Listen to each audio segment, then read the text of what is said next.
जय हिंद दोस्तों। एग्जाम की पॉइंट में एक बार फिर से आप सभी का स्वागत है।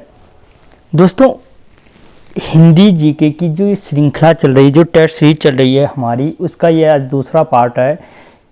ये जितने भी क्वेश्चन लिए जा रहे हैं हिंदी के मोस्ट इंपॉर्टेंट क्वेश्चन हैं जो आपके आने वाले एग्जाम हैं, चाहे वो पटवारी हो, पुलिस हो, लेखपाल हो, या जितने भी अन्य समूह एग्जाम हैं उनमें बहुत ज़्यादा हेल्पफुल होने वाली है।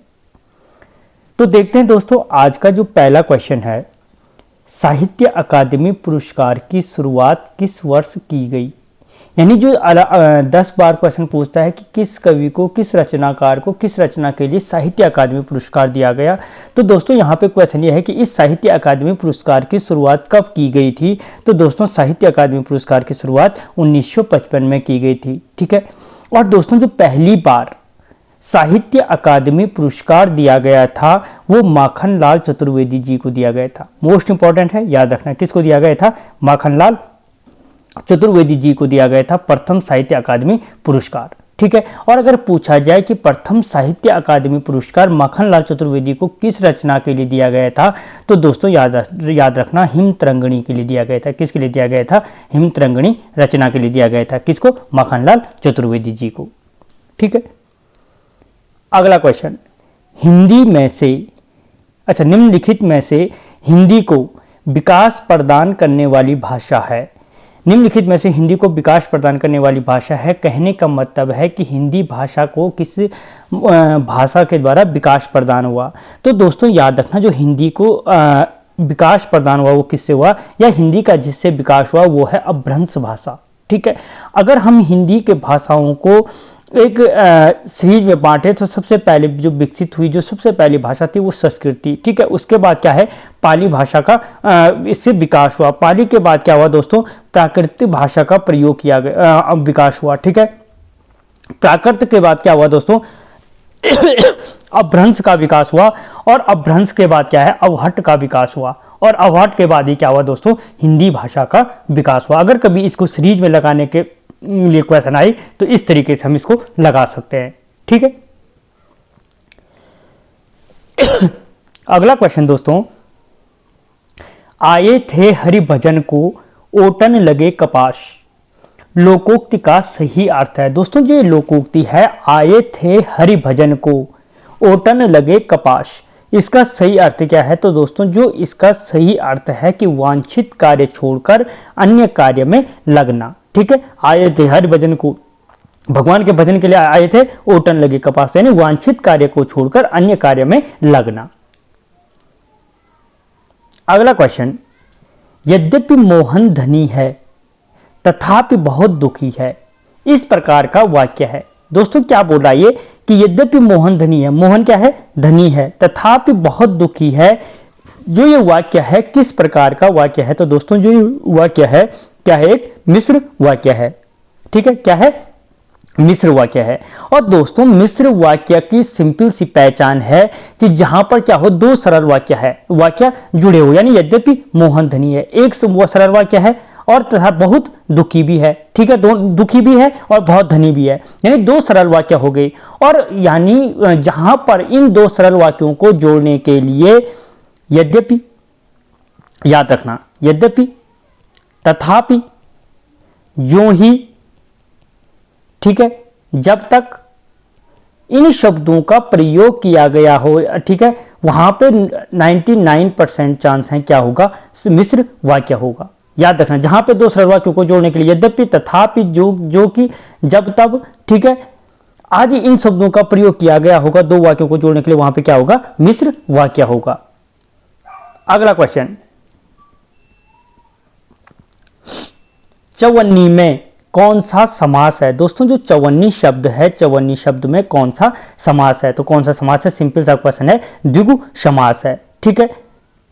और चौवन्नी का अर्थ क्या है, चार आनों का, यानी चार जो पुराने से वो हैं, हमारे जो रुपया था वो क्या था, आने के रूप में गिना जाता था। तो यानी चार आनों का समाहार। ठीक है। यानी जिसमें चार आने क्या हैं, सम्मिलित हैं, या चार आनों का जहां पे समाहार हो वो क्या है, चौवन्नी है। ठीक है। और सिंपल सी द्विगु समास को पहचानने की एक सिंपल सी बात है, क्या है, जिसका पहला पद क्या हो, संख्यावाची हो।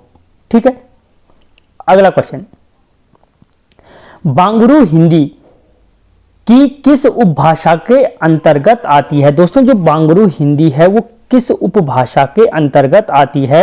अगर हम इसको देखें तो दोस्तों जो बांगरू हिंदी है वो किसके अंतर्गत आती है, पश्चिमी हिंदी के अंतर्गत आती है। हिंदी की जो उपभाषाएं हैं वहां पे मैंने एक वीडियो हिंदी की उपभाषाओं के ऊपर स्पेशल वीडियो बनाया है, वहां पे इसको डीपली समझाया गया है।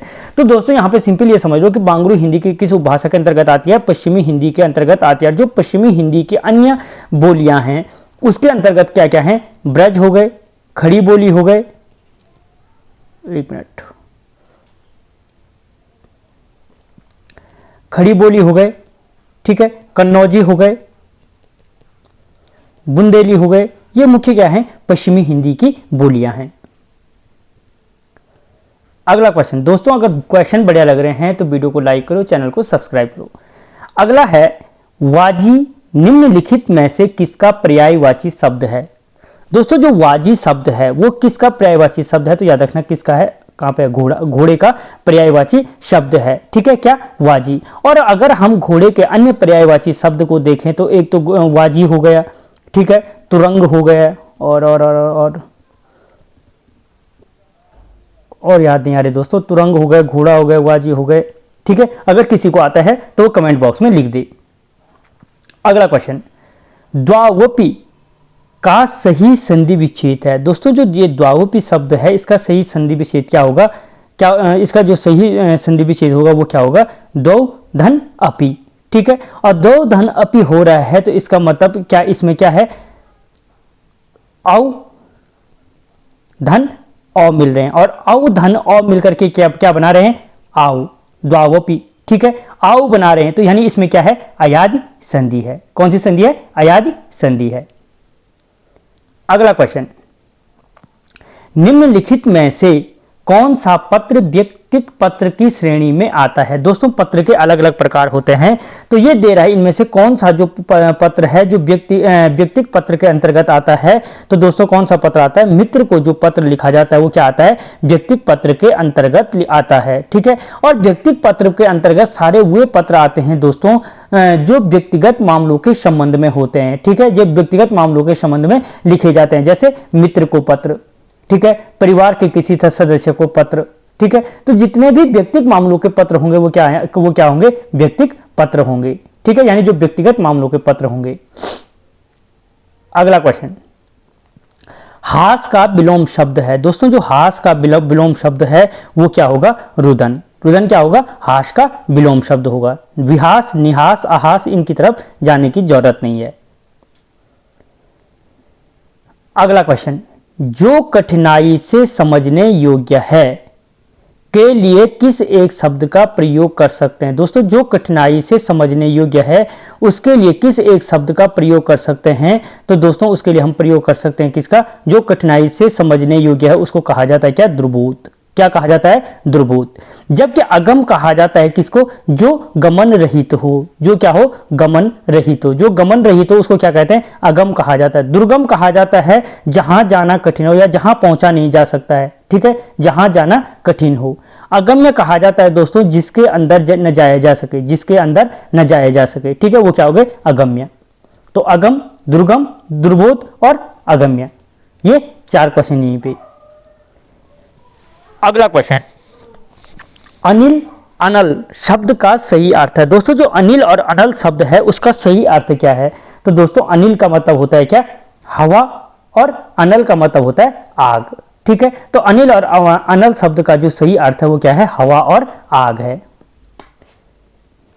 अगला क्वेश्चन, निम्नलिखित में से सुधाकर शब्द किस शब्द का समानार्थी है, ठीक है। जो सुधाकर शब्द है किस शब्द का समानार्थी है, तो दोस्तों किसका है, सुधाकर कहा जाता है किसको, चांद को, ठीक है। अगला क्वेश्चन, निम्नलिखित में से किस शब्द में वैया प्रत्यय का प्रयोग किया गया है। तो दोस्तों जो वैया प्रत्यय का प्रयोग किया गया है, जो वैया प्रत्यय का प्रयोग किया गया है दोस्तों वो किस में किया गया है, आपके खवैया में, किसमें, खवैया में, ठीक है। और ये क्या, जो खवैया बना है वो किससे बना है, खेना क्रिया से बना हुआ प्रत्यय है। अगला क्वेश्चन, अलमारी किस भाषा का शब्द है। दोस्तों जो अलमारी शब्द है ये अलमारी शब्द क्या है? पुर्तगाली भाषा का शब्द है। किस भाषा का शब्द है? तो पुर्तगाली भाषा का शब्द है। अगला क्वेश्चन, प्रयोग के आधार पर शब्दों के कितने भेद होते हैं? ठीक है दोस्तों, रचना के आधार पे, अलग अलग आधार पे है, तो यहाँ पे क्या पूछ रहा है? प्रयोग के आधार पर शब्दों के कितने भेद होते हैं? तो दोस्तों प्रयोग के आधार पर शब्दों के 2 भेद होते हैं। और कौन कौन से होते हैं? तो विकारी और अविकारी शब्द। कौन कौन से होते हैं? विकारी शब्द और अविकारी शब्द होते हैं। और जो विकारी शब्द होते हैं, ठीक है, जिनमें विकार उत्पन्न होता है, मैं, तू, अच्छा, बुरा, ये सारे क्या हैं? विकारी। और जो अविकारी होते हैं वो क्या होते हैं? जिनमें विकार उत्पन्न नहीं होता, आज, कल, परंतु, किंतु, ये सारे क्या हैं? अविकारी शब्द के अंतर्गत आते हैं। ठीक है। अगला क्वेश्चन, राजा ने ब्राह्मण को धन दिया। राजा ने ब्राह्मण को धन दिया वाक्य में कारक है। दोस्तों इस वाक्य में किस कारक का प्रयोग किया गया है? तो दोस्तों जहां पे मैंने कारक के ऊपर 2 वीडियो बनाए हैं, स्पेशल वीडियो बने हैं, चाहो तो देख सकते हो कि जो राजा ने ब्राह्मण को धन दिया कि कौन सा कारक है? संप्रदान कारक है। कौन सा कारक है? संप्रदान कारक है। अब यहां पे के लिए, यहां पे शब्द का प्रयोग तो नहीं हो रखा है, ठीक है, कर्ता की तरफ जा सकते हैं, लेकिन याद रखना जहां पर देने का भाव हो, जहां पे क्या हो? देने का, किसी को देने का भाव हो, जहां पे देने का भाव हो वहां पे क्या होगा? संप्रदान कारक है। राजा ने ब्राह्मण को धन दिया, ठीक है, या मैंने गरीब को कंबल दी, या तुमने भिखारी को खाना दिया, ठीक है। तो जहां पर देने का भाव है, किसी को देने का भाव होगा, याद रखना वहां पे संप्रदान कारक होगा। सबसे ज्यादा एग्जाम में पूछा जाता है, ठीक है। अगला क्वेश्चन, निम्नलिखित में से पुल्लिंग शब्द है। दोस्तों इसमें से जो पुल्लिंग शब्द है वो कौन सा है?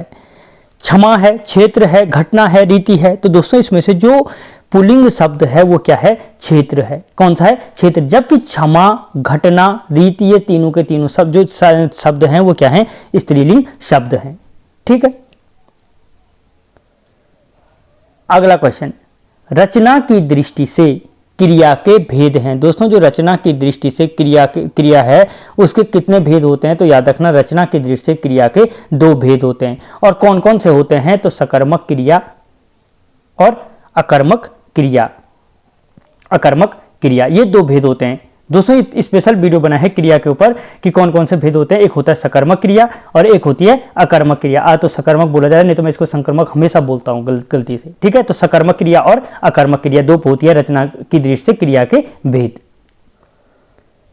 अगला क्वेश्चन, निम्नलिखित में से विशेषण शब्द है। दोस्तों इसमें से जो विशेषण शब्द है वो कौन सा है? तो याद रखना जो विशेषण शब्द है इसमें क्या है? उचित, लड़कपन, कठोरता, घबराहट क्या है? उचित क्या है? इसमें एक विशेषण शब्द है जो क्या करता है? विशेषता बता रहा है। जबकि अगर लड़कपन की बात करें हम, कठोरता की बात करें हम, घबराहट की बात करें हम, ये क्या है? संज्ञा के उदाहरण है। क्या है ये? संज्ञा, ठीक है। लड़कपन, कठोरता, घबराहट, ठीक है। और अगर हम संज्ञा के अंतर्गत भी इसको बोले कि किस संज्ञा के अंतर्गत आएगा, तो ये सारे इसका लड़कपन, कठोरता, घबराहट किसके अंतर्गत आएगी? भाववाचक संज्ञा के अंतर्गत आएगा। किसके अंतर्गत आएगा? भाववाचक संज्ञा के अंतर्गत। जबकि विशेषण में हम उचित की बात करें तो किस उचित, किस विशेषण में आएगा? उचित, उचित, उचित, उचित आ जाएगा आपके किसके? गुणवाचक विशेषण के अंतर्गत। किसके अंतर्गत आएगा? गुणवाचक विशेषण के अंतर्गत आ जाएगा, ठीक है। तो दोस्तों मोस्टली 20 क्वेश्चन हैं, लेकिन अगर हम पूरे क्वेश्चनों को जितने हमने एक के साथ गिने तो लगभग 40 से अधिक क्वेश्चनों को इस 12-13 मिनट के वीडियो में कवर किया गया है। आपको वीडियो कैसा लगा मुझे कमेंट बॉक्स में बताना। मिलता हूं अगले वीडियो में, तब तक जय हिंद।